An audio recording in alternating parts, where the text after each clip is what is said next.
Bueno, vamos a empezar. Yo creo que vamos todo con un poquito más de, según me han dicho también, Isabel me ha estado comentando que, bueno, que vaya todo por los ponentes y demás, que vaya 10 minutos son los que tenéis para exponer. Y sí, yo os pediría también que fuese rapidito. Creo que me toca a mí el papel de teneros que decir, oye, que bueno, que un poco controlaros y bueno, no quiero hablar mucho porque creo que sois vosotros los que tenéis que hablar, bueno, vosotras principalmente, porque somos, creo, la gran mayoría mujeres. Bueno, nada más agradecerte también a ti, Guadalupe, la charla que nos has dado, que la verdad es que has cuestionado y planteado una serie de preguntas que se han quedado, bueno, que son muy interesantes como reflexión, por lo menos a mí me sirven para cuestionarme y plantearme muchas preguntas. Bueno, pues sin más, doy paso a Araceli Rodríguez Azogue y a Ana Gómez con el proyecto, que además es un proyecto muy interesante, bueno, además de eso, la participación, o sea, internacional ya, ¿no? De un proyecto en Italia y bueno, creo que es que puede ser muy interesante también por ese planteamiento de investigar fuera de nuestras fronteras, que es lo que ha supuesto, y también esa parte de intervención y de participación ciudadana que a mí me parece muy interesante el incorporar a la sociedad dentro de la propia investigación directamente. Bueno, Vale, este es un proyecto, bueno, como bien ha dicho Yolanda, es un proyecto de carácter ítalo o sardo-andaluz, mejor dicho. Vale, por presentar voy a intentar ir rapidito, porque tenemos muchas diapositivas porque tenemos muchas cosas que contar. Entonces, bueno, para que os hagáis un poquito la idea de cómo se organiza esto, el proyecto Nuraghe tiene ya pues todos estos años. Se inició en el año 2014 y a día de hoy, bueno, ahora este año pedimos otro trienio de autorización de excavaciones. Es un proyecto que la plataforma institucional de la que parte es un colegio profesional, que es el Colegio de Doctores y Licenciados de Sevilla y Huelva. Es la que nos permitió, yo formo parte de la junta directiva, y entonces esa ha sido la plataforma que nos permitió presentar este proyecto de cara a a las administraciones italianas, ¿no? Italia tiene un sistema centralizado a la hora de autorizar las actividades arqueológicas, no es como aquí, que cada comunidad autónoma tiene su propia ley. Entonces, para poder presentar un proyecto de investigación de estas características, tuvimos que utilizar la plataforma del colegio como tema institucional, ¿no? Puesto que como empresa o como otra entidad no nos dejaban. En este proyecto colaboran pues, la Universidad de Sevilla, que nuestra compañera Oliva Rodríguez Gutiérrez, un pilar fundamental de este proyecto. Después, fundamental, digamos que ha sido la base, el punto de partida, han sido las asociaciones de defensa del patrimonio locales de allí, de San Giovanni Suergiu, que es de donde es nuestro proyecto, en concreto esta asociación Quadrifoglio 95, que es la que se movilizó desde un principio para que este proyecto pudiera salir a la luz, y la que, bueno, está año tras año detrás de este proyecto para que podamos continuar en él. El Comune de San Giovanni, que es el ayuntamiento de allí, que es el que, bueno, el que nos ha dado la autorización para poder actuar en esos terrenos, que son propiedad suya, donde está el yacimiento arqueológico, y por supuesto el Ministerio de Bienes Culturales de Italia, que es el que nos ha cedido, que nos ha dado la autorización. Ya, como he dicho, este año volvemos a hacer una renovación, ya son la tercera renovación de autorización del proyecto que tenemos. Bien, muy rápidamente, para localizar, hacer un poquito de contexto geográfico, nosotros nos encontramos al suroeste de Cerdeña, en una pequeña localidad que se llama San Giovanni Suergiu, en la región del Sulci Iglesiente. Se trata de una región muy deprimida económicamente, en una zona principalmente de recursos mineros, que bueno, con la caída de la industria minera, pues se ha visto abocada pues a un índice de paro muy alto, una situación económica bastante deprimente. En fin, es una zona, no, es una zona poco turística. Desde el punto de vista, no hay un turismo internacional como otras zonas, como la Costa de Esmeralda, que está por aquí y tal. Pero tiene un patrimonio impresionante, histórico-arqueológico, absolutamente impresionante. Bueno, pues en este contexto es donde nosotros en el año 2013, gracias a unas prospecciones que hicimos con la Universidad de Sevilla, dirigidas por Oliva Rodríguez, fue donde conocimos este yacimiento, donde conocimos a una comunidad hiperactiva desde el punto de vista de la protección de su patrimonio y del interés que tenían por sacarlo para adelante, y de donde surge este proyecto. Por poneros un poquito en antecedentes sobre lo que es la cultura nurágica, es una cultura propia de la isla de Cerdeña, que abarca aproximadamente desde la Edad del Bronce hasta prácticamente la conquista romana de la isla, 1700-1300 a.C. Y como he dicho, es una cultura propia que viene de la cultura megalítica, que, bueno, que se extiende por todo el Atlántico y el arco mediterráneo. Y su nombre viene de los nuragues, ¿no? Que son estas construcciones de carácter ciclópea que se extienden, bueno, ahí por toda la isla. Se estiman que hay unos 7000, pero bueno, seguramente es que hay muchísimo más, porque no ha habido a día de hoy no hay un estudio sistemático sobre este tipo de estructuras, de las que nos podemos encontrar este tipo, que son los nuragues simples, que son monotorres, a nuragues complejos, como este es uno de los casos más emblemáticos, que es Barumini.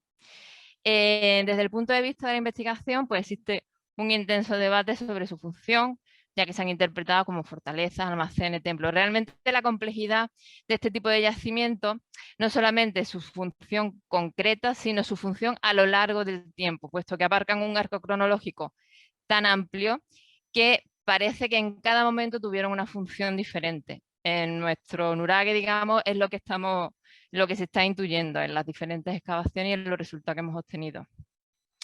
Una cosa muy interesante, y que es lo que motiva el tema de arqueología comunitaria, es que estos yacimientos, al ser un elemento propio de la isla, constituyen un elemento identitario de la sociedad sarda.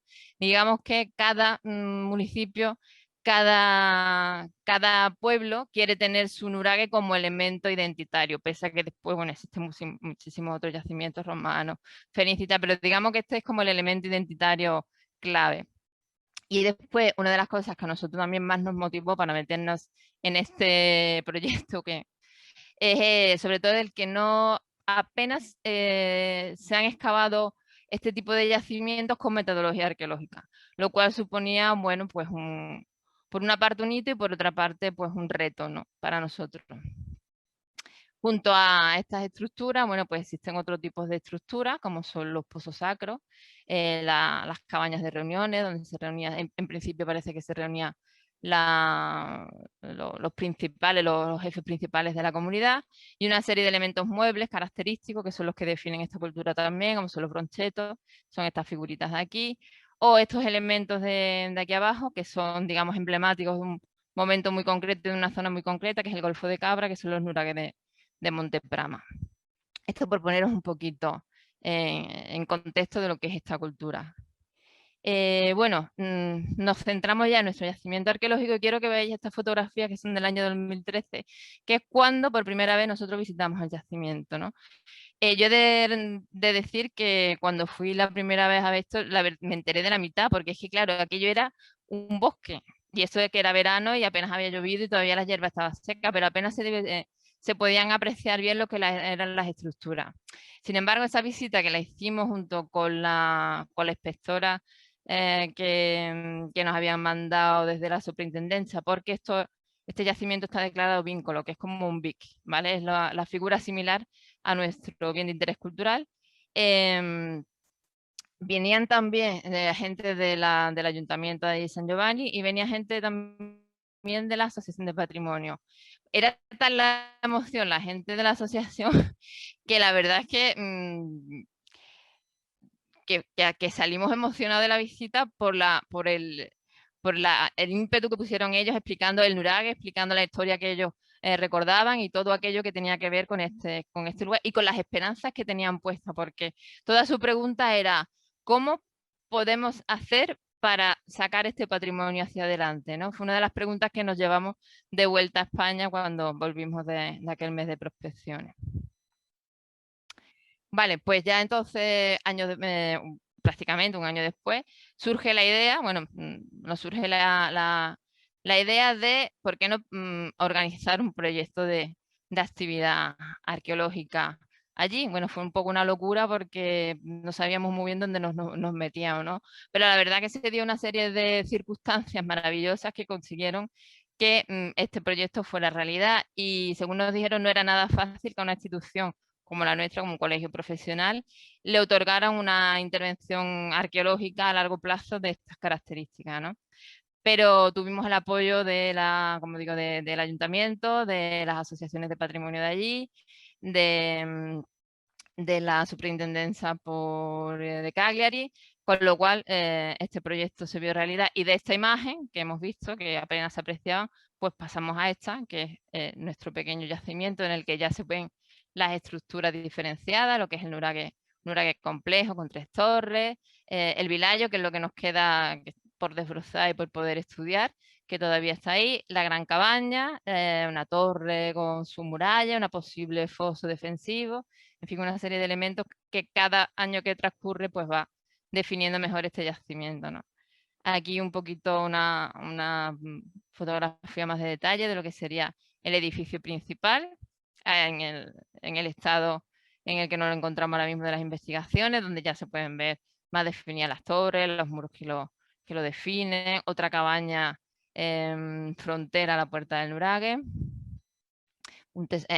La diosa Fortuna nos ha bendecido con este maravilloso tesoro, que fue como un revulsivo que apareció en el año 2015, aparecieron las primeras monedas, en el año 2016 aparecieron 3 o 4 más, y luego en la última campaña, en el año 2018, apareció una última. Ahora mismo está compuesto por 32 monedas de oro púnica, que habla de esa complejidad que yo me refería al principio, de los diferentes usos que han tenido estos edificios a lo largo de la historia. No estamos hablando ya de que estamos en época púnica, estamos previo a la conquista romana de la isla. Se supone que el nurague ya no está en uso y, sin embargo, es un hito territorial, un referente de primer orden, puesto que alguien en algún momento ha escondido un tesoro de estas características. Este es otro de los elementos que se están definiendo ahora mismo, que es la cabaña exterior, donde han aparecido bueno, una serie de elementos, como son estas lucernitas, otros cuenquitos de carácter también que servirían como luminaria, que todo apunta a que sería una cabaña de tipo ritual, pero ya aquí estamos en el bronce final, hierro 1. Aquí nuestros participantes del voluntariado. Esta es la cabaña de reuniones, como veréis, un tamaño es brutal. Es la segunda cabaña conocida más grande que tenemos ahora mismo en este tipo de yacimientos en Cerdeña, junto con la de Santa Vitoria de Serri. Mide unos 13 metros y medio y bueno, también supone un reto a nivel de conservación, porque bueno, ahora tenemos un proyecto de recolocación de las piedras y demás. Bueno, ¿cómo surge poquito una vez hecha la presentación? Este proyecto surge con presupuesto cero. Entonces la idea es cómo sacar adelante un proyecto de estas características. Dijimos, vale, pues vamos a hacer una cosa, con el apoyo de la comunidad, de las instituciones, aunque no pueden aportar dinero, vamos a organizar como si fuera como un taller de formativo en el que vamos a dar acceso a la formación en arqueología a todo aquel que quiera acercarse a este mundo, pero desde un punto de vista científico y metodológico.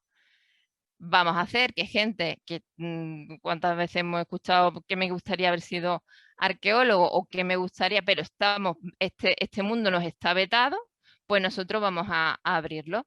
Entonces lo que organizamos fue un curso abierto a todo aquel que está interesado en aprender a cómo hacer arqueología, pero desde un punto de vista científico y riguroso. Por ello estamos entre 3, 4 arqueólogos siempre dirigiendo la excavación.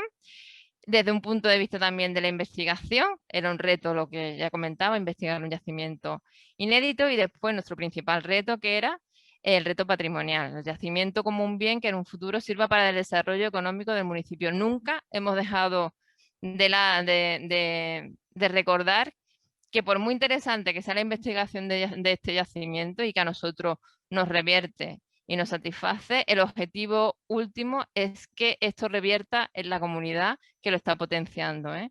Nosotros somos de aquí, estamos muy vinculados con San Giovanni Suerdiu, pero ellos son los beneficiarios últimos de este proyecto, y de hecho ellos son los que año tras año lo están defendiendo con uñas y dientes, ¿no? De hecho, el año pasado no pudimos ir por el tema de la pandemia, y bueno, ellos nos han permitido que allí se mueva un arbolito. Y bueno, el taller arqueológico que se fundamenta fundamentalmente en el trabajo de campo sobre el yacimiento arqueológico y en talleres formativos, de manera que el que se apunta al curso por la mañana estamos en excavaciones arqueológicas, haciendo bueno, pues el trabajo propio, excavación, fichas, planimetría, etcétera, y después por la tarde tenemos una serie de talleres formativos de apoyo que van desde metodología arqueológica, arqueología nuraica, historia de Cerdeña, etcétera. Y bueno, ya doy paso a Ana, que va a ser la que se encarga un poquito de la arqueología comunitaria. Hola a todos, voy a compartir mi pantalla. A ver. Bien, tal y como ha dicho Araceli, yo voy a presentar un poco cuál ha sido la repercusión o cuál es la repercusión, porque realmente es continua, como ella dice. Ahora no pudimos ver la pantalla, ¿no? Sí, vale. No pudimos ir por la pandemia, entonces ellos siguieron allí trabajando. Y ese trabajo pues se ve continuamente con la participación de todos los sectores, se ve la representación atrás, se ve con todos los sectores de la población, tanto de los más pequeños como de los más mayores. Los colegios se implican, hacen folletos, los colegios se implican, van con los niños allí a hacer visitas, que incluso todo lo que explicamos aquí pues podéis incluso consultarlo en la página web que tenemos donde están volcados muchas de estas informaciones que estamos dando, incluso también en las redes sociales. Otra de las cosas importantes que también ha resaltado Araceli es que, claro, es un proyecto que viene desde allí, pero que se apoya muchísimo en los profesionales. No es una arqueología, no digamos que es una apropiación del patrimonio per se por la comunidad sin contar con los científicos, que muchas veces en algunos yacimientos de este tipo, en algunas iniciativas, pues se denota eso, que el pueblo va, pero no se valora algunas veces como quisiéramos la parte científica. Sin embargo, en este yacimiento sí que se valora. Y tal y como se valora la parte científica y la participación de los arqueólogos, se valora también por parte del taller la inmersión de todos los participantes dentro de la cultura local. Y como podéis ver en esta diapositiva, pues se participa en todo. Podemos descubrir, pues sabemos de la pasta italiana, pero no sabemos que en Cerdeña a lo mejor hay una pasta diferente. Pues ellos nos enseñan a hacerla, nos introducen en todo ese tipo de conocimientos que nos hacen al final, pues como creernos, pues está formando parte de una pequeña gran familia internacional, tanto a los que participamos normalmente como a todos aquellos que participan cada año en el taller. También otra de las cosas importantes es la interacción con otros grupos de investigación, interactuar con ellos, ver qué se está haciendo allí en otros yacimientos cercanos, qué hacen otros grupos de investigación y tener esos contactos, esa interacción entre ambos que nos enriquecen a todos. ¿Veis? Hasta tenemos interacciones muchas veces con grupos de recreación histórica, de época nurágica, que también sirven para ilustrar un poco este tipo de investigaciones que hacemos en el yacimiento. También como complemento a todo, como ha dicho Araceli, como complemento a toda esa actividad que hacemos científica, pues también la ciencia muchas veces se trata de ver también lo que hay en otros sitios, no solo interactuar con los grupos, sino ver qué es lo que hay, comprender la cultura por todos los yacimientos que se han excavado ya. Entonces, pues claro, es imprescindible la visita a museos, la visita a yacimientos como el de Montesiray, e incluso, pues sí, en los momentos lúdicos y alguna playa cercana, y conocer un poco más del patrimonio natural y artístico que presenta la isla y sobre todo esta zona donde se encuentra San Giovanni Sergio. Y veis también algunos de los yacimientos que suelen ser los más fotogénicos, como las tumbas de gigantes, donde todo el mundo, bueno, pues se guarda ese recuerdo y ya todo participante que no sea de la isla y que haya ido, pues puede guardar ese recuerdo y conoce ese yacimiento e invita a otros a ir allí. Y eso, pues, ¿qué provoca? Provoca como un movimiento sostenible que crea también una repercusión en la propia población. La repercusión, pues también se ve la repercusión mediática. El pueblo, a través de este yacimiento, pues también tiene repercusión en los medios.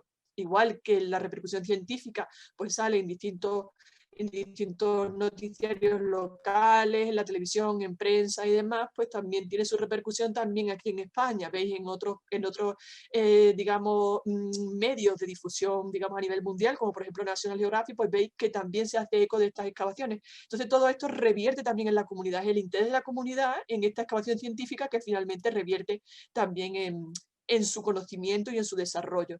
Y por nuestra parte, pues también tenemos aparte de todos estos proyectos que nos estamos desarrollando, pues tenemos perspectivas de futuro y ya que son presentes, como por ejemplo, dar difusión a todo este proyecto en redes de difusión científica, como por ejemplo en Academia Edu, donde ya todo el mundo puede acceder a consultar las publicaciones que tenemos escritas hasta el momento sobre las investigaciones que se están haciendo allí desde distintos tipos de vista, desde el punto de vista de la excavación arqueológica o desde el tipo de vista pues, del que se presenta en esta mesa del movimiento socio-colaborativo, cómo los investigadores pueden colaborar también con la población en la excavación de un yacimiento y en su conocimiento. Y también pues tenemos difusión en redes sociales y también en una web que estamos actualmente también en proceso de renovación, en la que queremos introducir, y ya que la pandemia nos ha enseñado muchas cosas, pues otra de las cosas es que tenemos que ser accesibles desde las redes, pues entonces y desde la web, entonces desde ahí queremos también ampliar contenidos y introducir elementos didácticos y otros elementos que nos sirvan, que nos puedan llevar a hacer una interacción continua a lo largo del año y no sea solamente muchas veces en la propia campaña. ¿Y cómo se puede participar? Pues claro, lo que me ha comentado la amiga Araceli, pues que no podemos, que estos yacimientos tienen que tener también una sostenibilidad propia. Entonces, ¿cómo podemos hacer participar a la gente? Pues sabiendo que tenemos tanto participantes locales como participantes foráneos, pues se crean distintos tipos de inscripciones por las cuales los alumnos que vienen allí pueden inscribirse en el proyecto y a la vez hacerlo sostenible, es decir, que pueda funcionar.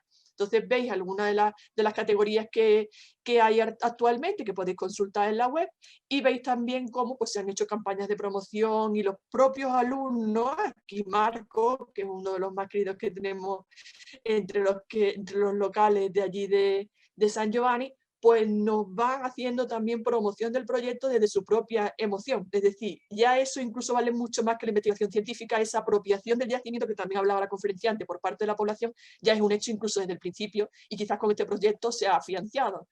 Y bueno, qué deciros, porque ya creo que nos vamos de madre con el tiempo, pues que todo el que quiera, pues que nos busque en redes, que nosotros encantados de participar y de daros voz en este proyecto y nada, y os esperamos en Cerdeña, que estáis todos bienvenidos.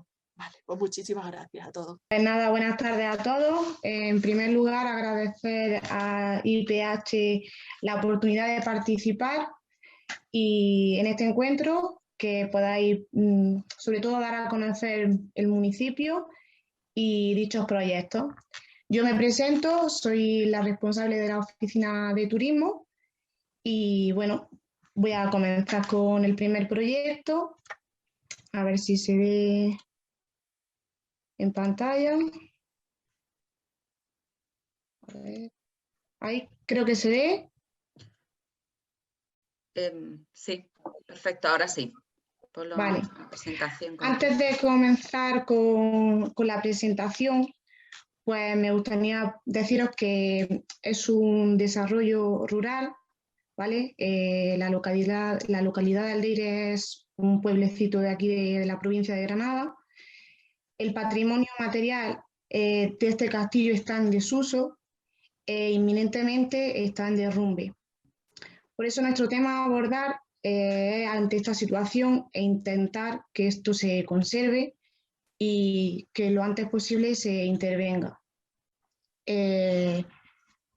Nuestro monumento es nuestra seña de identidad, una de nuestras señas de identidad, y la Universidad de Granada tiene un especial interés cultural por unas pequeñas intervenciones que se hicieron.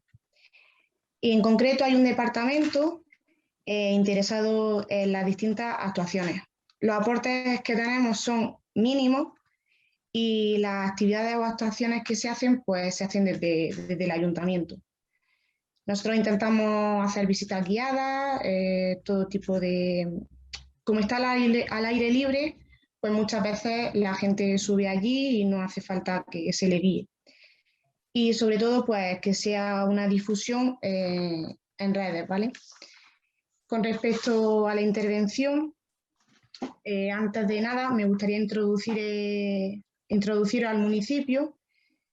Aldeire está situado en la provincia de Granada, concretamente en la ladera norte de Sierra Nevada, y lo conforma la comarca del Marquesado del Cenete. Es quizá el pueblo más alto que conforman esta comarca y está situado un poco más al sur. parte de su territorio está inmerso en el Parque Nacional y Natural de Sierra Nevada.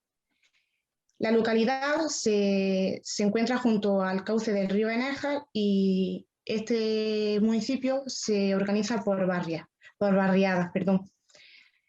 Aparte del Castillo de la Cava, me gustaría destacar que también tenemos otros elementos singulares e históricos en nuestro municipio, como son los baños árabes, que actualmente está en proceso de conservación y lo están restaurando, algo que queremos conseguir con el Castillo de la Cava también. Luego tenemos la fortaleza de la calle de las Torres y la iglesia, que es del siglo XVI. Sin más, me meto de lleno, un pequeño índice en el que os haré una pequeña descripción, las técnicas constructivas que hay en el castillo, nuestros objetivos, las intervenciones a realizar y la justificación del proyecto. Bien, la descripción está situado en el Cerro del Castillo, al sureste del municipio de Aldeire. Su nombre significa Castillo de la Cuesta, probablemente porque se ubica en el camino del puerto de la Ragua. Y las dimensiones que ocupa es una plataforma ligeramente inclinada de este a oeste y sus dimensiones son 115 metros de longitud por 30 metros de anchura al centro. Bien, aquí la principal técnica constructiva que se ve una vez dentro del castillo serían los aljibes. Están unidos, son tres, están unidos con un arco de medio punto, algo que se utilizaba pues, para la recogida y reserva de agua en aquel tiempo. Aquí se ve un poquito más cerca y luego encontramos lo que es las torres, ¿vale? Los muros. Así se vería, en esta foto podéis ver cómo están los muros. Y todo esto de aquí sería nuestro antiguo castillo. Bien, en el castillo encontramos 5 técnicas constructivas que se corresponden pues, a diferentes fases. La primera fortaleza, fechada en el siglo XI, fue construida en tapial de tierra sobre una elevada mampostería, ¿vale? de laja. Posteriormente se fueron construyendo estas torres de aquí, formadas por otras grandes construidas en cal y cantos a su mitad inferior y tapial calistrado en la parte superior. En el tercer momento, que es esto de aquí, que es lo que primero se ha visto, que son los aljibes, pues se construyó eso, el gran bastidón oriental de mampostería con un pequeño aljibe. Y por último, una torre tapial calistrada, anaranjada junto al bastidón, que sería esta de aquí. Bien, intento ir todo lo más rápido posible, creo que a lo mejor hasta me falta tiempo, ¿vale? Los objetivos, pues nuestros objetivos como comunidad, ¿vale? Como ayuntamiento, serían los siguientes. Aportar información sobre el Castillo de la Cava, también promover el municipio de Aldeire, no solamente en la comarca del Cenete, sino ir más allá, darnos a conocer a nivel no solamente español, sino si vamos mucho más allá, pues mejor todavía, ¿no? Promover la puesta en valor y la restauración del castillo, que es lo que queremos, restaurarlo. ¿Para qué? Para conservarlo y para que los propios ciudadanos y aquellos que vengan a visitarlo pues disfruten de esta restauración y esta puesta en valor. Sobre todo también promover la participación ciudadana y la concienciación sobre lo importante que es para nosotros el patrimonio cultural. ¿Por qué? Porque a pesar de ser un desarrollo rural, pensamos que si la cultura no tendríamos nada, es el motor a un desarrollo social, cultural y también, como no, económico de nuestra localidad, ¿no? Es lo que nos mantiene un poco arriba, ¿no? Las intervenciones que queremos realizar, Pues la primera sería eliminar elementos que hay contemporáneos y la pintada de algunas torres, ¿vale? Que tiene como puesto una pintada que pone coto. Esa sería la principal. Consolidar los elementos arquitectónicos más frágiles. ¿Para qué? Para evitar que eso se degrade. También limpiar las zonas de instalaciones y protegerlas, evitando que se deteriore. ¿Por qué se puede deteriorar? Pues a la vista está que estas zonas, o sea, estas instalaciones están al acceso libre, al aire libre, y por las inclemencias meteorológicas se degradan, se deterioran.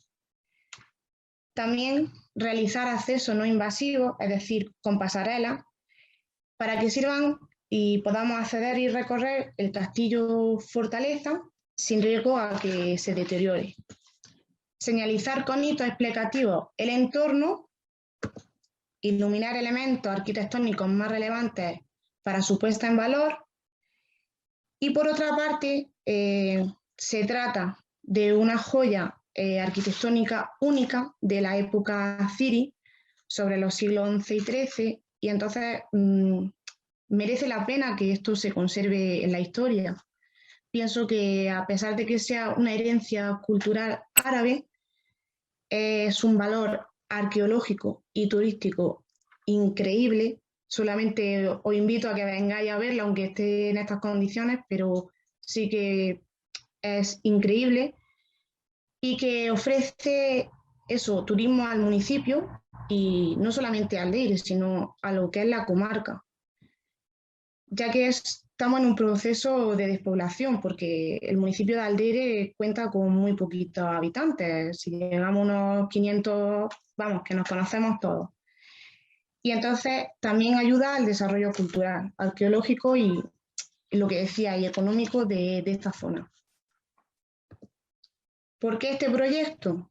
Bueno, como podéis ver aquí, tenemos un Sagrado Corazón, ¿vale? Esto es una figura inminente, no tiene nada que ver con valor religioso ni nada de eso. Y lo que veis aquí es el municipio de Aldeire. Y ahora pues me gustaría justificar la justificación de este proyecto. Pues los motivos que justifican esta intervención son fundamentalmente 4. Y están relacionados con, pues, con que esto se apruebe. El primero sería un valor patrimonial e histórico, tanto para la localidad, como para la comarca del Cenete y Sierra Nevada. ¿Por qué? Por sus restos, su ubicación, por ser una fortificación andalusí muy llamativa y porque es la mejor conservada, de forma que tiene una panorámica, como podéis ver, que se ve toda la zona del Marquesado. Junto con el Castillo de la Calahorra, que es nuestro pueblo vecino. Luego es un lugar identitario con una fuerte carga simbólica. ¿Qué quiere decir esto? Lo que decía, el Sagrado Corazón, ¿vale? Está en el interior del recinto, pero no tiene ningún, ¿cómo diría? Ninguna parte central que diga es religioso, no, sino que es un hecho de fortificación, de paseo, casi a veces de peregrinación. Reivindicación de los vecinos y la intervención de ellos. Siempre reconocen, yo como vecina también del municipio, reconozco la importancia de estos restos y el significado que tiene para Aldeire subir allí y ver tu pueblo, ver tu comarca. Para nosotros, yo hablo desde ahora mismo, desde perspectiva vecina, es lo más gratificante que puedes tener. Perdona, Encarna, puedes ¿Sí? seguir terminando porque Sí, si no, no te va a dar tiempo al siguiente, Nada, si no el siguiente no nos lo presentas. Vale. ¿Vale? Bueno, que si no es que vamos acumulando y no terminamos.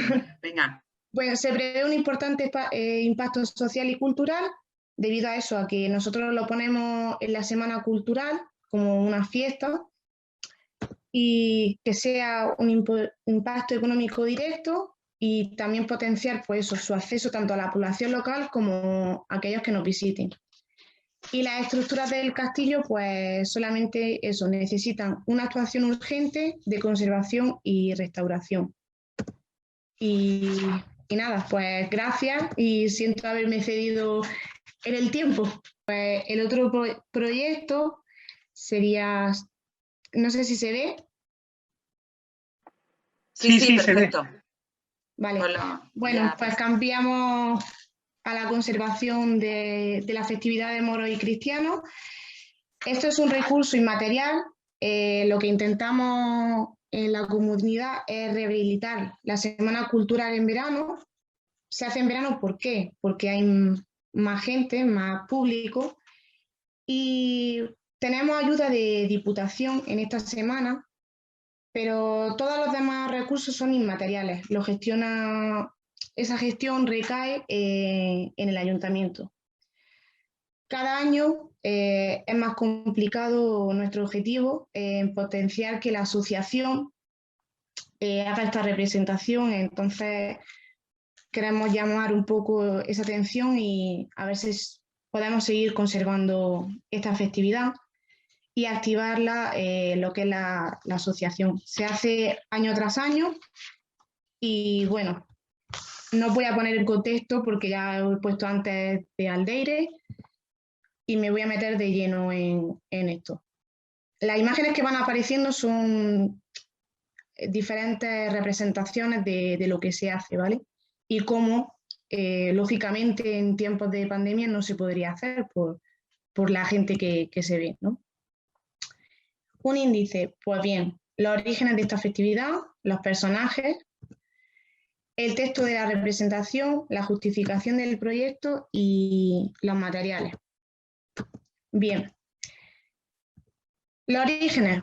Pues bien, nuestra representación presenta unos hechos concretos de la historia de España. Nosotros nos remontamos a 1492 con la conquista del Reino de Granada. En especial, nuestro pueblo se rememora a la sublevación de los moriscos en 1500, aproximadamente 1518. Y los orígenes, según nos cuentan, de esta fiesta se remontan a menos del siglo XIX. Tema de esta convocatoria, pues que cada pueblo, cada villa, cada lugar tiene elementos identificativos, que relacionan y distinguen a sus vecinos. Pues bien, esta festividad es la nuestra. El objetivo de los aldireños es que se recuerde esta identidad y esta fiesta, además de su virgen, sus moros y cristianos, para que esta tradición no se pierda y continúen pues nosotros. Bien, nos identifica como pueblo en la comarca y hace que por unos días nos sintamos pues algo especial y tengamos esa especialidad, ¿no? Esta festividad consta de dos partes, ¿vale? Una primera representación se hace por la mañana y otra segunda representación se hace por la tarde. La parte cristiana, pues bien, encontramos al rey cristiano, que es Felipe II, hace alusión a Felipe II, y pretende, pues eso, parar esa sublevación de los moros. La reina cristiana, que no interviene en la representación como tal, no hace ningún papel ni lo dialoga, pero la figura está ahí. Barceló, que es conocido como un general militar con coraje, valentía, patriotismo, y es un actor principal y un personaje principal en esta parte. Luego encontramos el Duque de Arcos, que simboliza un caballero español de la transición, el embajador, que es el personaje fundamental de la representación y es quien advierte la llegada de esas tropas enemigas que nos intentan conquistar, ¿no? Garcilaso, que es el general o capitán del altivo semblante, refinado por su vestir, ¿no? Por cómo viste. Todos los trajes que veis están hechos por un taller que se hizo y en el que participó gente que sabía coser, y fue como un taller y se empezó a hacer. En la parte mora encontramos al rey moro o sultán, que representa pues, el capitán de la sublevación de la Alpujarra. La reina mora, que también le pasa como la reina cristiana, no interviene de forma directa. Amurates, el gran Amurates, que hace alusión a un emperador turco, y lo que le identifica es la importancia que tiene en esta representación de Al-Leiri. Atarfe, que es un personaje vinculado junto con Mohamed, que es este de aquí, quienes prácticamente están en todas las representaciones de moros y cristianos, y hace ilusión pues, a la amenaza de la conquista. Y el mollillo chico, que es este, siempre lo hace un niño y pide perdón a lo que son los cristianos. Bien, con respecto al texto de la representación, he de decir que son textos activos, transmiten giros y entonaciones. Son textos que se guardan en la memoria de nuestros mayores y que se transmiten de forma oral y, digamos, familiar, de generación en generación. Incluso aunque no tenga ese vínculo familiar con alguien que haya hecho ese papel, nada más que de ver la representación, tú ya te sabes algún trozo o alguna frase, o siempre. ¿Por qué? Porque también en la representación intentan hacer partícipe al pueblo en varias ocasiones. Con respecto a que cada personaje enriquece y hace suyo el texto, es que cada uno le da ese giro y esa entonación, por lo que hace que la representación sea única e irrepetible. Transmite giro, lo hace suyo, lo entona de diferente manera, y bueno. ¿Por qué este proyecto? Pues creo que es la forma de recuperar nuestro patrimonio y también conservar una de nuestras identificaciones como pueblo. Esta fiesta nos distingue de nuestros pueblos vecinos y no podemos dejar que se pierda. También dejar constancia por escrito creo que es la mejor forma de evitar que el olvido lo sepulte. Es decir, lo que está escrito, entonces no vamos a dejar que se olvide. ¿Qué más? Pues los antiguos textos, que se me ha olvidado comentarlo antes, se conservaban en un manuscrito y pertenecen a una familia de aquí, del pueblo. Con respecto a los materiales, pues encontramos la glorieta campamento, el castillo, ¿vale? Creo que no sé si se me olvida decir algo más. La Virgen, que es nuestra representación. Y por último, decir que todo juega un papel importante. Y aunque nuestra Virgen y los actores son los que brillan ese día, no podemos olvidar los trajes, el taller de empleo que fue quien hizo esta recuperación histórica y festiva de la indumentaria, el centro del evento, que es la plaza, también el escenario, la banda de música, que sin ellos no sería posible, el público, que es lo más importante de nosotros, puesto que nos abraza y mima en ese día, y de las personas que se encargan de construir esto y hacer que sea visible. Y sin más, tenía un vídeo, pero creo que no me va a dar tiempo. Y nada, deciros que... Bueno, pues me gustaría dar las buenas tardes a todos los participantes de este encuentro y a PH por contar con nosotros para poder presentar en esta convocatoria nuestro proyecto, ¿vale? Me gustaría comenzar pues, destacando que en los municipios pequeños o en entornos rurales, la figura del museo local o la colección museográfica, como es en nuestro caso, pues ejercen un papel innegable en la preservación y la difusión del patrimonio histórico local, ¿vale? La adaptación de los recursos humanos y económicos de los que dispone el Ayuntamiento de Casariche junto con el aprovechamiento de cualquier tipo de colaboración externa y la búsqueda de sinergias con otras instituciones, pues hacen que la fórmula de trabajo de la colección museográfica, en este caso, pues sea la de la preservación y la difusión del patrimonio histórico local.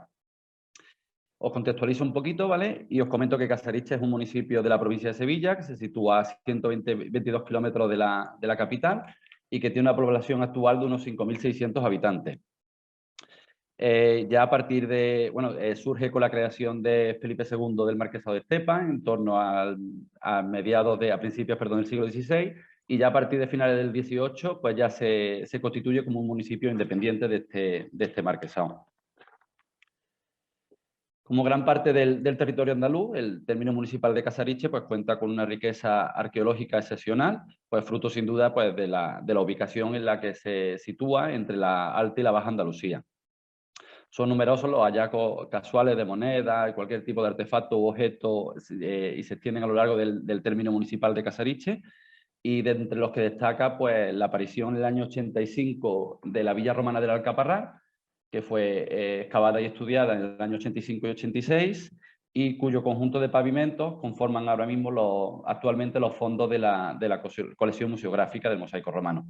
Y aquí en esta imagen pues, podéis ver una de las salas donde se exponen esos mosaicos. Como decía al principio, pues habéis comentado antes que se ha hablado de la arqueología, pues entendemos que la arqueología pues, es una ciencia que tiene como objetivo el conocimiento de la historia y la prehistoria para ponerla al servicio de la sociedad, y por esta razón las relaciones con la industria cultural pues entendemos que son esenciales, ya que contribuyen a alcanzar su objetivo a través de una serie de factores que auspician la preservación, la investigación, la conservación y, como no, la difusión del patrimonio arqueológico. Entendiéndolo y poniéndolo al servicio pues, de las instituciones locales a la hora de sensibilizar al público y utilizándolo como la mejor arma a la hora de potenciar esa conservación y esa participación local, creando un compromiso que favorezca el desarrollo económico, la creación de empleo y potenciando pues, la protección de esos sitios y convirtiéndolos en una de las mejores armas para combatir pues, el furtivismo o el comercio ilegal de piezas arqueológicas. Entendemos que el desarrollo de cualquier actividad en el territorio exige, en primer lugar, disponer de información actualizada de todos los recursos y, por tanto, Casariche, pues, a pesar de su reducida superficie en cuanto a su término municipal, pues, ha constatado su potencial histórico y arqueológico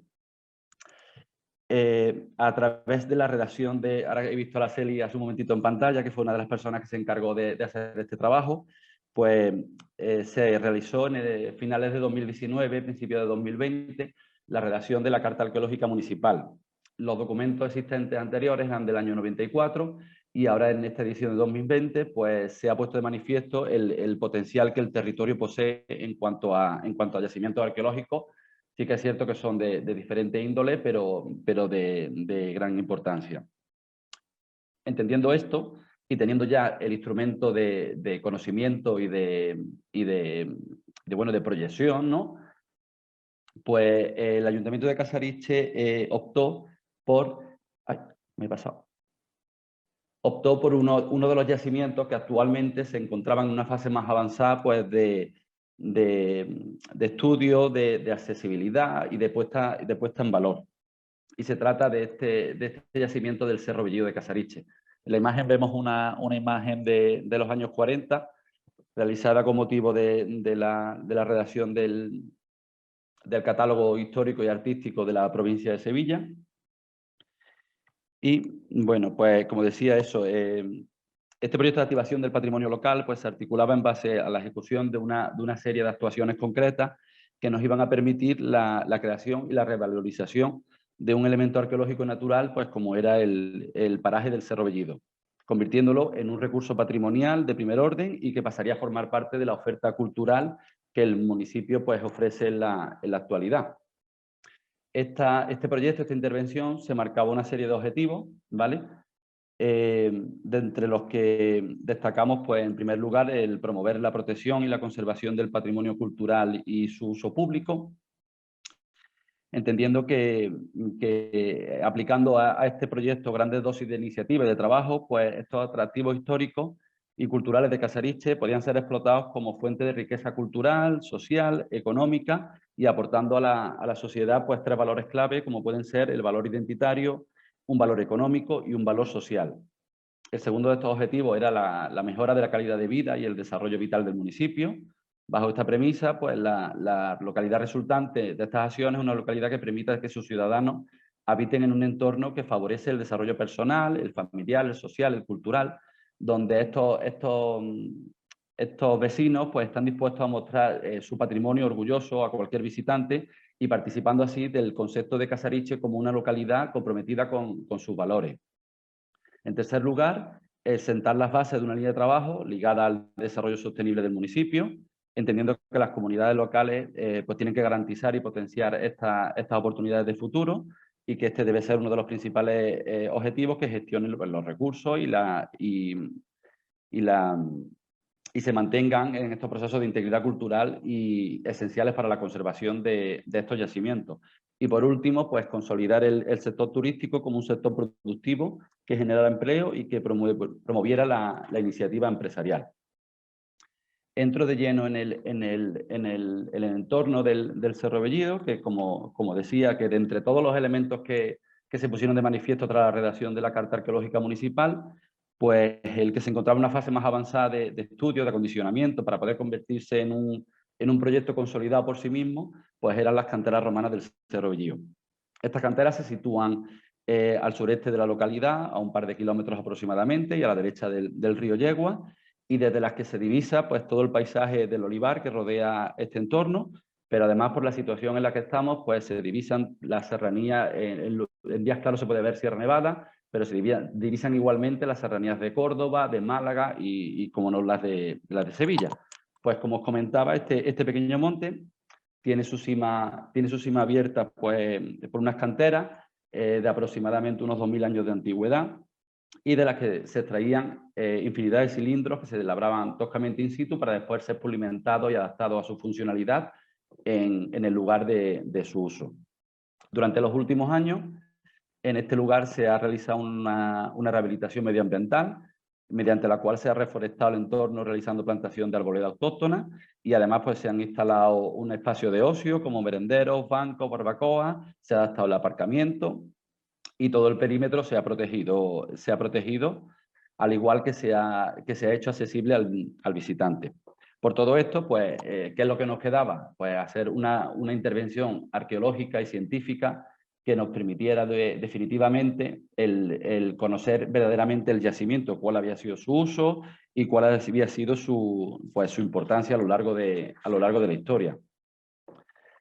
A partir de ahí, hecho este planteamiento, nos marcamos una serie de objetivos, como eran el iniciar un estudio que analizara la situación material y jurídica del yacimiento, conservarlo y protegerlo, así y promoviendo así la investigación y el estudio de los mismos para poder conservar y exhibir in situ los restos, mejorar sus condiciones, reorganizar toda la información existente y la documentación que existe hasta el momento, y por último, diseñar unos contenidos con un rigor científico, histórico y social basados pues, en la veracidad y la transparencia de la información, que los permitieran ser accesibles y atractivos a la vez que comprensibles.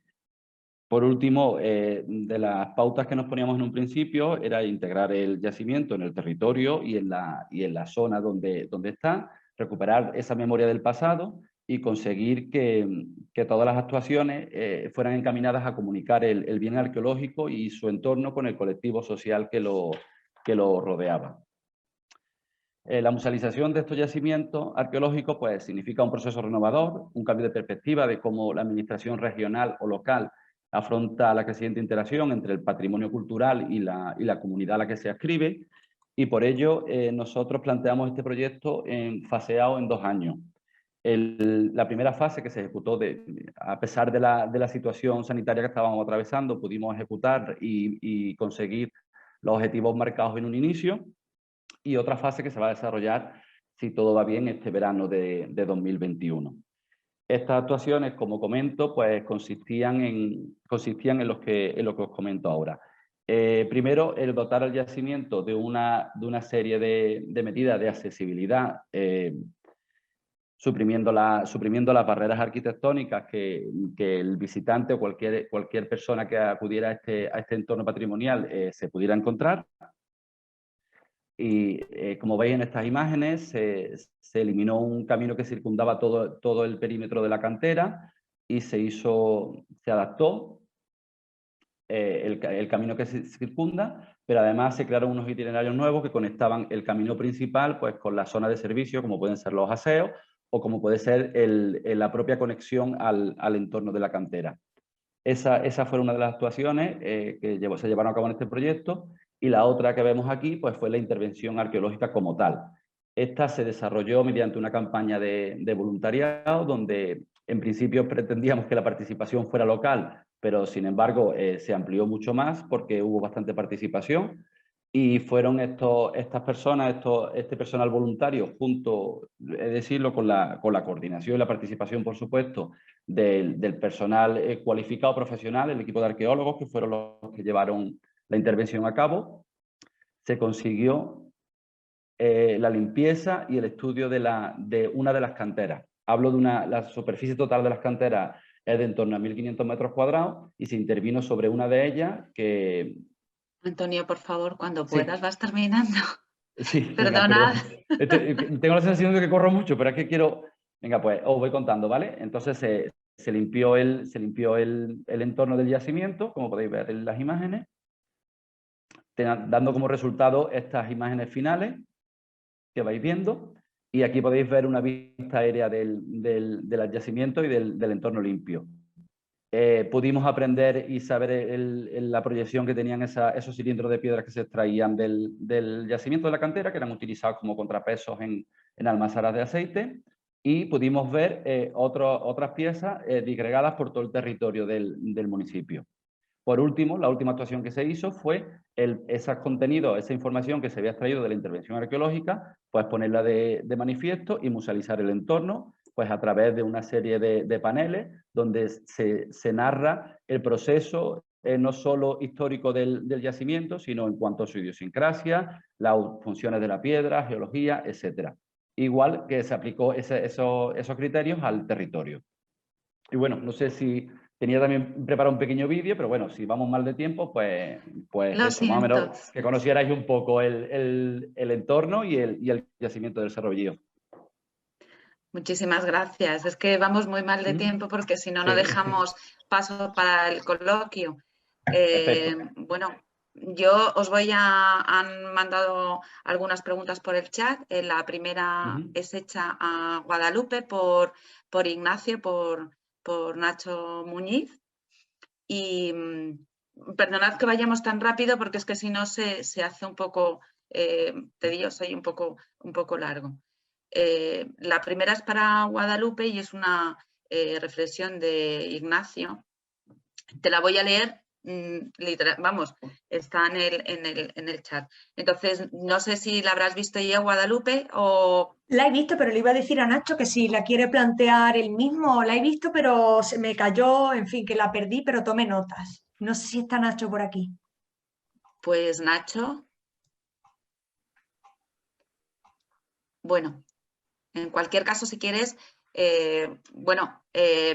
la pregunta, bueno, al final es eso que bueno, desde esa deconstrucción que nos ha hablado, que además me ha parecido a mí muy interesante también, el hablar eso de la arqueología comunitaria, desde ese cuestionamiento también hacia la academia, hacia las instituciones, hacia esas relaciones laborales, bueno, ¿consideras que sí puede haber arqueología comunitaria sin esa deconstrucción? Y que si es honesta la intencionalidad de la academia e instituciones cuando incorporan en el discurso la necesaria participación ciudadana. Guadalupe. Bueno, pues lo que me está volviendo a lanzar un poco la pregunta que yo hacía para que me moje, ¿no? Bueno, pues estupendo.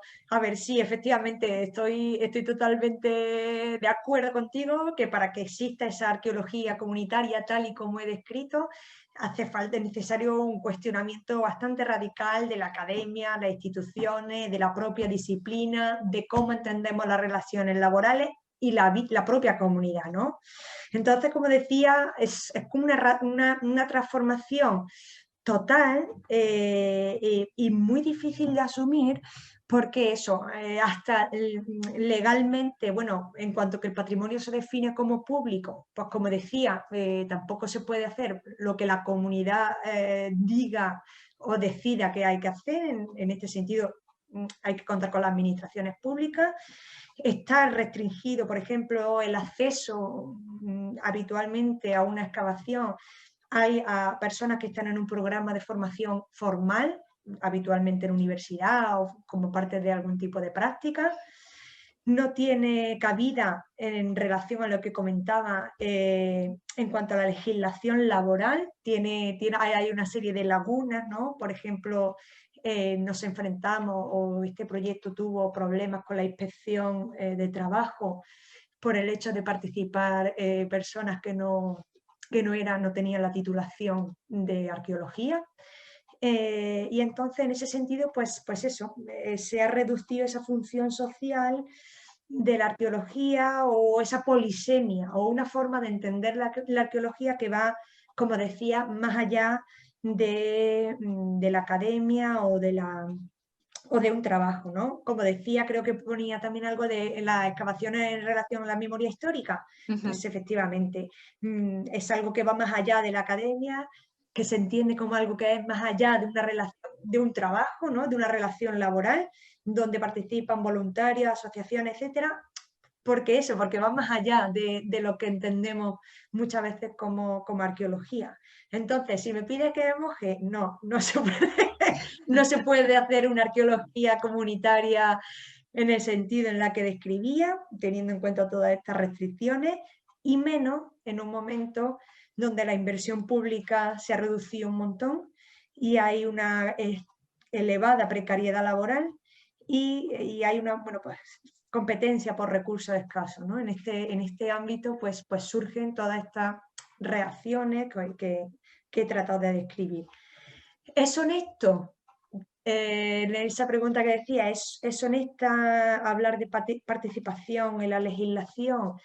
A ver, yo creo que honestidad sí, es decir, se puede hacer a nivel parcial, se puede incorporar pues eso a nivel de divulgación, distintas estrategias, digamos, y bueno, entendemos que hay buena voluntad, pero que se puede sustanciar cada vez menos una participación social como he descrito, pues también es verdad.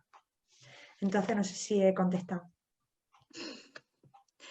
Bueno, sé que Ignacio está intentando activar su micrófono y creo que no, que tiene problemas, me acaban de decir, o sea que seguramente sí. No sé si los demás queréis hablar de alguna cosa más. Mira, al hilo también de estos están surgiendo también, mandando preguntas en el chat, ¿no? Bueno, es que no sé qué pone MC Casa, que no sé quién es. La verdad. Pregunta que eso, si se puede hacer una cirugía comunitaria o ingeniería comunitaria. Oliva. Me acabo de identificar. Vale, Oliva. Pues Oliva, si quieres activar tu micrófono directamente. Creo que entiendo un poco por dónde va esta pregunta y yo siempre respondo en un sentido, ¿no? En que, por ejemplo, una cirugía siempre se dice, operar solo puede un médico, ¿no? O aquella persona que está, digamos, que tiene la formación para ello. Pero el resto de cuestiones que tienen que ver con el cuidado, por ejemplo, de nuestras personas mayores, dependientes, esas sí que las hacemos el resto de las comunidades, ¿no? Entonces, bueno, pues yo también devuelvo un poco la pregunta por ahí, por esa línea, que siempre contando con profesionales y desde el respeto absoluto a su función, pienso que también hay cabida en el cuidado del patrimonio para el resto de la comunidad. Sí, bueno, lo que está poniendo es que, bueno, que si realmente es, si la arqueología es diferente a otras disciplinas o, bueno, yo creo que no, ¿no? Vamos, no lo sé. Bueno. No sé qué, bueno, los Bueno, demás. yo me pido la Sí. palabra. Sí, sí, venga. Entiendo perfectamente por dónde va Oliva, porque nos conocemos muy bien, llevamos trabajando Claro. muchísimo y además forma parte del equipo Nurag.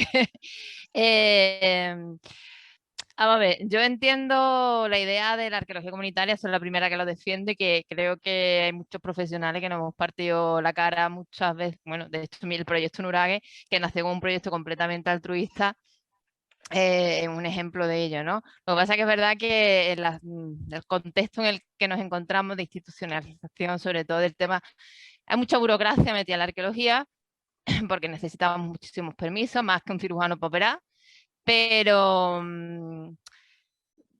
yo entiendo que hay que devolver a la sociedad esa información o ese volumen de información, porque al fin y al cabo son los recepcionarios de todo esto, pero claro, es que es una circunstancia muy compleja y claro, los arqueólogos tenemos la mala costumbre también de que le coméis y pagar una hipoteca y esas cosas, entonces claro, es una problemática muy amplia.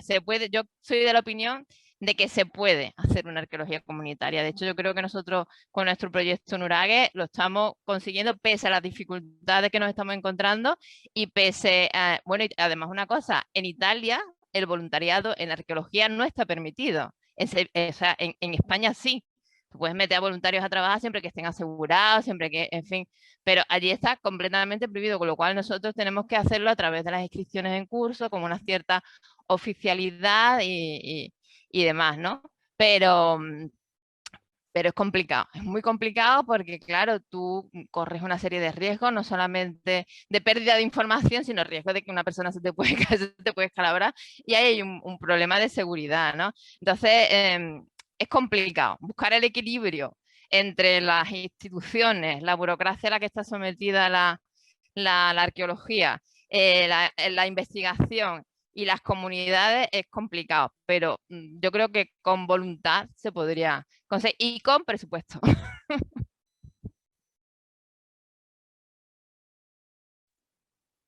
Vamos, yo estoy totalmente de acuerdo también en ese sentido, de que efectivamente tiene que ser así. No sé qué opináis, Antonio, a lo mejor, o Encarna, vosotros también que estáis, que ahora podéis hablar sobre el tema. Antonio, a lo mejor que vosotros también os habéis dicho algo más participativo, inclusivo, o Encarna, vosotros qué es lo que estáis haciendo.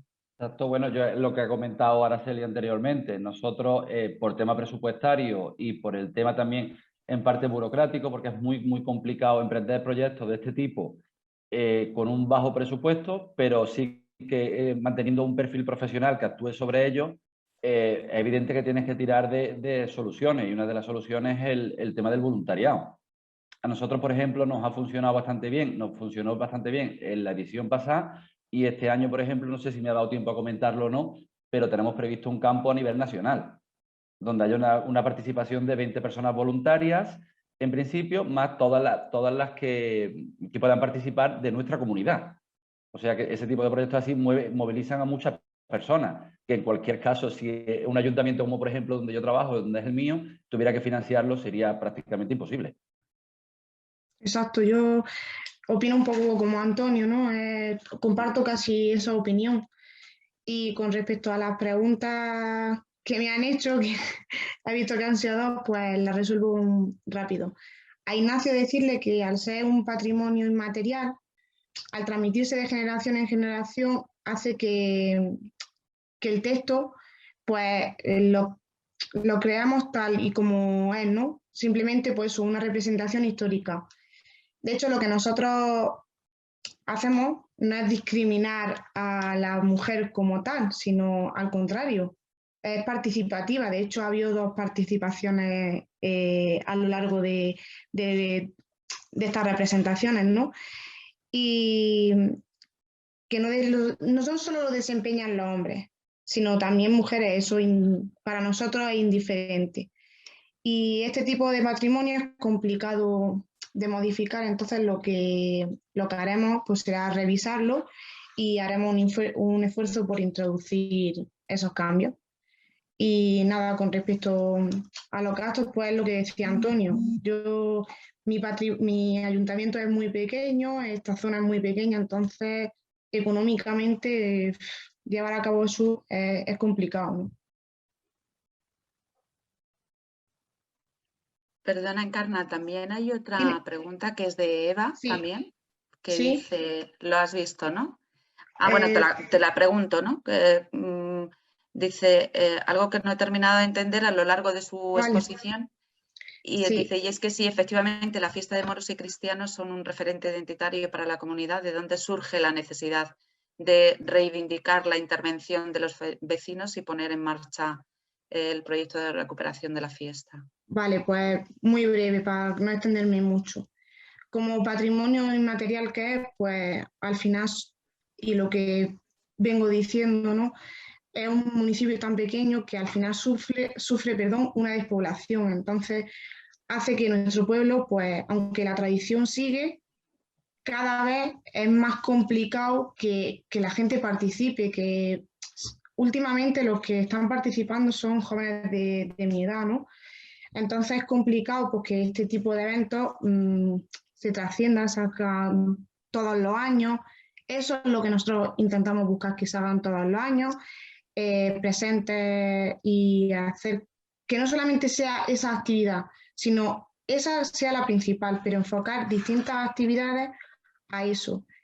Y pues mejorar y acompañar esa representación, pues no solamente con la representación, sino pues algún taller, en esta semana cultural que hacemos, pues algún taller, alguna modificación o representación pequeña de, por ejemplo, los niños, ¿no? En vez de ser que sean los adultos quienes hagan esas representaciones, pues desde ya pequeños hacerlo, ¿no?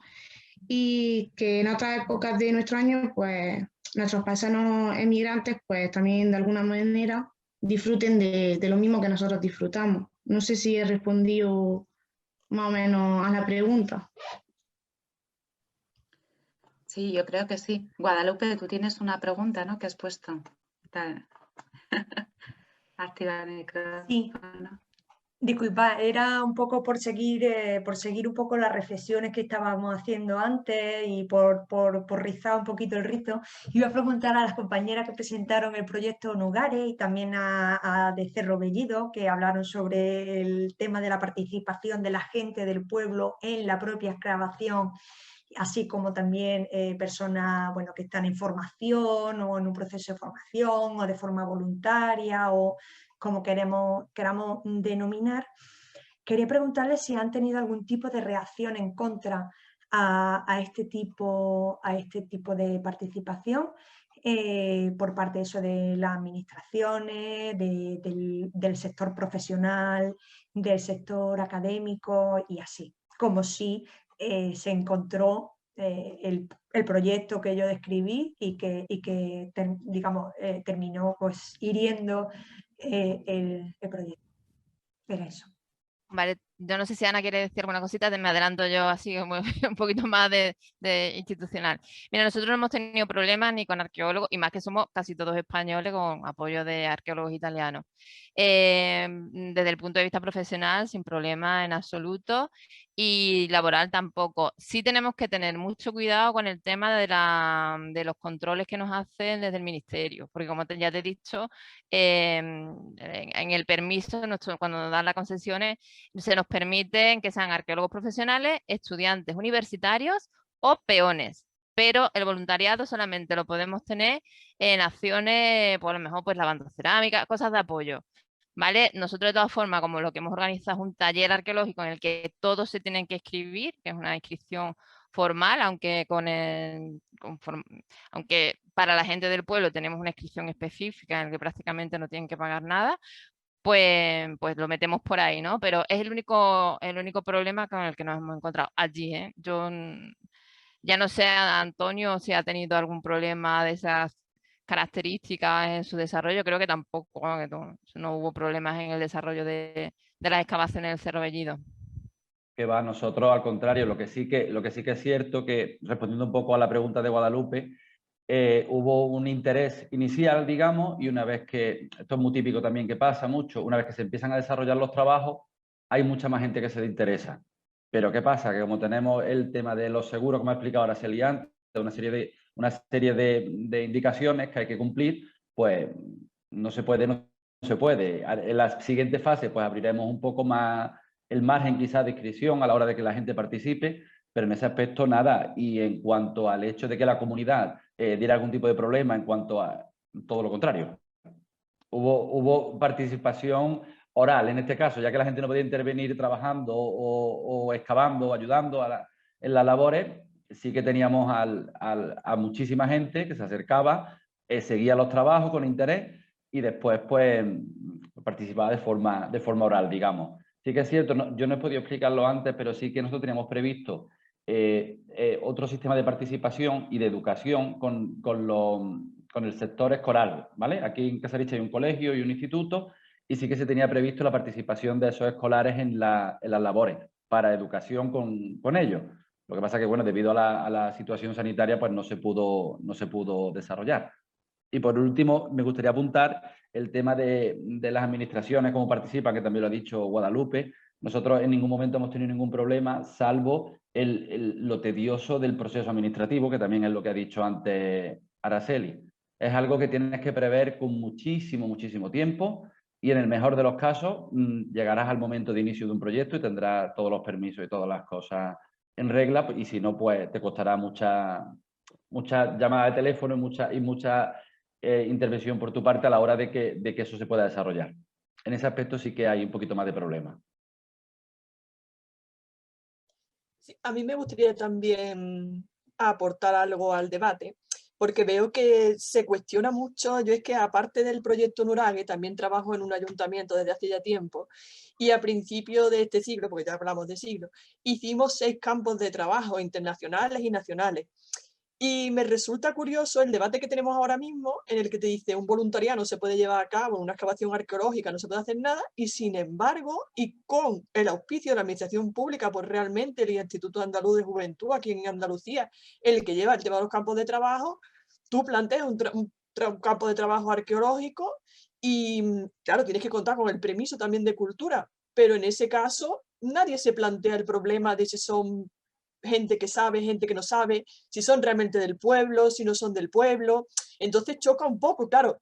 Siempre yo ya con la experiencia que tuve con los campos y demás, siempre tú ya ves que un poco el perfil de personas que vienen, pues no puedes hacer realmente una excavación arqueológica, digamos, a ver, per se, que tampoco se me crucifique, sino que tiene que ser un trabajo un poquito más diferente en el formato de campo de trabajo, que no estoy diciendo porque nosotros después ya en el formato de taller de Cerdeña es muy diferente.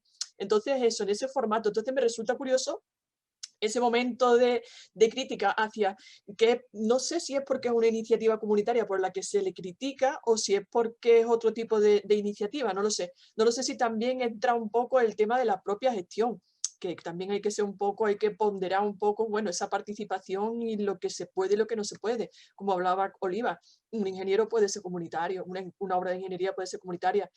Hay cosas que se pueden hacer y cosas a lo mejor porque se tienen que llevar en manos de profesionales. Nosotros de hecho en Cerdeña no tenemos ningún problema a ese respecto porque todo el mundo que participa y todos los que colaboran saben que deben de respetar el criterio profesional y hasta dónde llega un campo de ayuda y un campo, digamos, más profesional. Entonces quizás a ese respecto me resulta a mí un poquito chocante. Nosotros, por ejemplo, también con el tema de los colegios y demás, claro, te plantea, vale, tiene que haber un acceso a la arqueología por parte de todo el mundo. Nosotros este año, como una alternativa posible, con idea de que se aprenda, pero que no se deshagan cosas, como también comentaba la ponente al principio, que no se puede hacer un daño a un yacimiento porque se vaya a hacer una intervención en sí. Nosotros este año, por ejemplo, lo que hemos planteado es hacer un arqueódromo. Hemos creado un dolmen, allí no se puede acceder a los dolmen ni nada, pero hacemos un dolmen y así con una estructura tamaño 1:1, pues todo el mundo que quiera, colegios y demás, pueden venir a practicar arqueología. Bueno, a conocer nosotros más que ese arqueólogo, digamos que es a conocer el trabajo del arqueólogo, la importancia que tiene de la protección de ese contexto. Entonces con eso ya vas creando un poquito de empatía o de comprensión de cuál es el trabajo. Pero sí es cierto que, bueno, que un tema bastante curioso de debate por ese sentido, por el sentido de que tú puedas plantear un campo de trabajo arqueológico y que tengan los parabienes, en principio si todo cumple las reglas y demás y los permisos, y sin embargo hablemos de otro tipo de trabajo comunitario y ya choque, quizás sean los planteamientos los que haya que hacerlo, no tratarlo como, bueno, es algo que se va a hacer, sino tratarlo desde un punto de vista profesional, directamente sea comunitario o sea como sea, sino es un trabajo profesional en el que se le da, digamos, participación también a la población. que eso es bastante importante. De hecho, en Cerdeña pues también tenemos los colegios que vienen allí a hacer visitas y demás, que ahora Celia lo puede explicar mejor también, que vienen a hacer visitas y vienen también a conocer el trabajo del arqueólogo. Claro, ellos como pequeñitos no pueden participar en el taller como tal, pero sí que pueden interesarse, y eso es lo que a nosotros realmente en ese feedback que tenemos que tener en la profesión es que tenemos que hacer también que la arqueología, comprender la arqueología como algo profesional.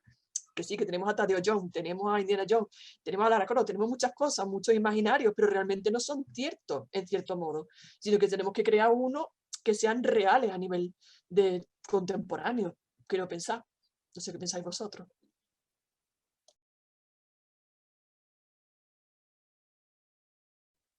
Bueno, yo comento muy rápidamente, ya que Ana ha hecho alusión al trabajo con los niños, y eso sí que es un trabajo no directamente del equipo nuestro, pero sí de la comunidad. La comunidad trabaja todo el año con los colegios de San Giovanni. De hecho, hay una clase que están siguiendo desde chiquitito, que se conocen el yacimiento arqueológico mejor que nosotros, y que todos los años llevan a cabo un proyecto, que pueden ser folletos divulgativos, aprovechando también para enseñarles el sardo. Han hecho interpretaciones del yacimiento en sardo y en italiano, han hecho maquetas. El año pasado, desgraciadamente no, el anterior, 2019, se hizo un arqueódromo allí directamente en el yacimiento, donde participamos el equipo arqueológico con los niños, con las madres, con los profesores, con la asociación.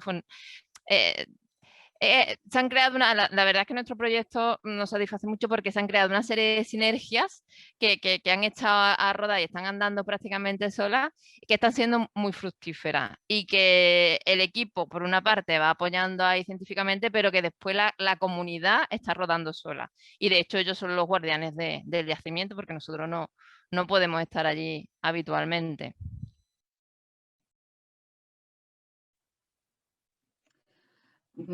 Bueno, a mí me parece súper interesante. Mira, Encarna, Ignacio ha comentado, yo es que estoy aquí como un poco de interlocutor de todos los que estáis en el chat y no aparece y no pueden hablar. Entonces, él insiste, o sea, Ignacio comenta que, bueno, que se puede mantener o sea, manteniendo el texto original del 19 que tenéis, resignificar, haciendo ver de alguna manera, ¿no?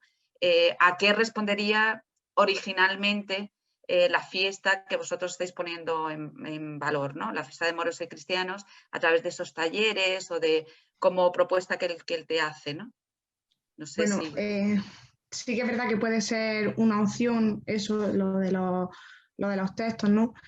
Pero lo que hace Aldeira es que realiza durante esos días de verano, ¿no? Esa semana cultural que decía, pues una pequeña representación, coge a lo mejor lo más identificativo y a lo mejor lo que hace es realizar charlas de cómo eran esos textos.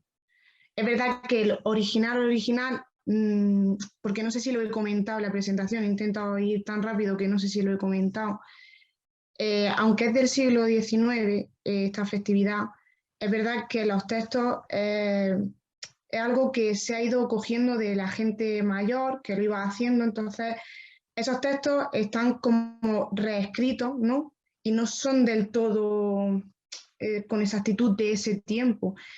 Entonces, pues eso, se realizan charlas y exposiciones pues, de los trajes, de lo que se hace, de la realidad de la época.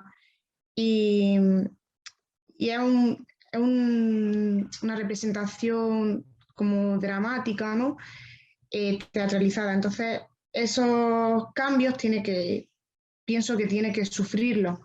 No podemos hacerlo tal cual es o era en su tiempo, ¿no? Esas modificaciones pues están ahí, porque es como si se transmite de generación en generación, pues a lo mejor ese texto de ese siglo no va a estar tal cual, eso se va a ir modificando.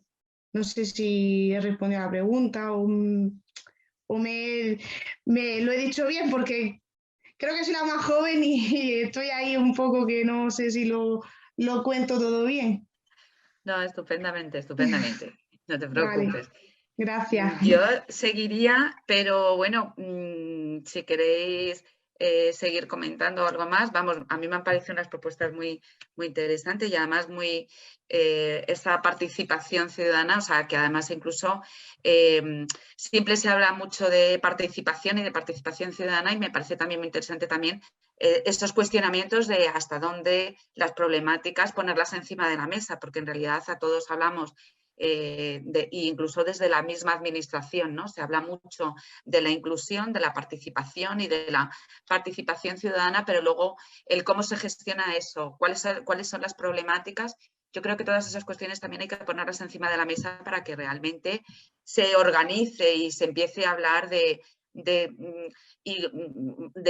a partir de las experiencias, que es realmente lo que significa esa participación ciudadana y cómo se debe organizar, ¿no? Para no caer ni en las formaciones poliadores, como ha habido gente que decía, ¿no? O sea, bueno, que este tipo de cosas, ¿no? Bueno, yo seguiría, pero bueno, a ver, Isabel estaba por aquí, no sé. Hola, Yolanda. Bueno, muchísimas gracias a todos, a Yolanda y a todos los que habéis participado esta tarde, a Guadalupe, a Encarna, a Antonio, a Araceli, a Ana. La verdad es que el debate es interesantísimo y, bueno, se nos han quedado cosas en el tintero, como los nuevos relatos diferentes, de cómo gestionamos los relatos, por ejemplo, feministas, cómo hemos gestionado estos proyectos en la época o en el momento del COVID. Y bueno, y como trabajamos con la comunidad, pues como ha dicho Yolanda, creo que es un reto. No nos da tiempo a seguir con el debate ahora, seguimos mañana porque creo que estas cuestiones son comunes también a los proyectos que vamos a trabajar mañana. Mañana vamos a hablar y vamos a trabajar el papel de los agentes, el papel protagonista que tienen los agentes en la activación de los proyectos de patrimonio. Y así que os invitamos mañana a seguir. Vamos a seguir con estos mismos temas porque el fondo es el mismo y yo creo que vamos confluyendo entre todos. Así que muchísimas gracias a todos. Creo que ha sido un día intenso y maravilloso y a las 9:30 estamos aquí de nuevo. Así que enhorabuena a los asistentes y a los ponentes.